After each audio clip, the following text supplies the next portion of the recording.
வணக்கம். PV entertainment and cooking. இப்போ நம்ம பார்க்க போகிறது கத்திரிக்காய் குட்ஸு.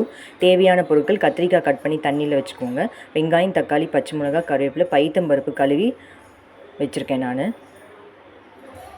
தண்ணி ஊற்றி சிட்டிகை மஞ்சத்தூள் போட்டுக்கோங்க. வெறும் மிளகாத்தூள் போட்டுக்கோங்க. 1 ஸ்பூன் பெருங்காயத்தூள் போட்டுக்கோங்க. நல்ல டேஸ்ட்டாக இருக்கும். இப்போ கத்திரிக்காய் எடுத்து போட்டுக்கோங்க.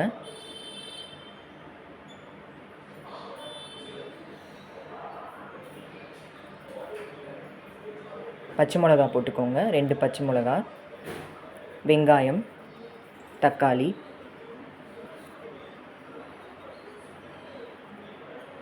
போட்டு நல்லா கிளறுங்க. மூடிடுங்க.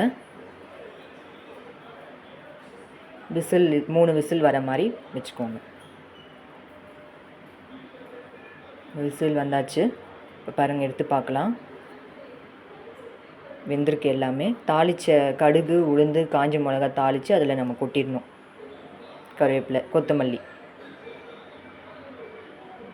உப்பு போட்டு நல்லா கலரி வச்சுக்கோங்க. இன்ஸ்டண்ட்டாக ஈஸியாக பண்ணலாம். இது சுவையான கத்திரிக்காய் குட்ஸு ரெடி. நீங்களும் வீட்டில் செய்து பாருங்கள். லைக் பண்ணுங்கள், ஷேர் பண்ணுங்கள். பிவி என்டர்டெயின்மெண்ட் குக்கிங் சப்ஸ்கிரைப் பண்ணுங்கள். தேங்க்யூ.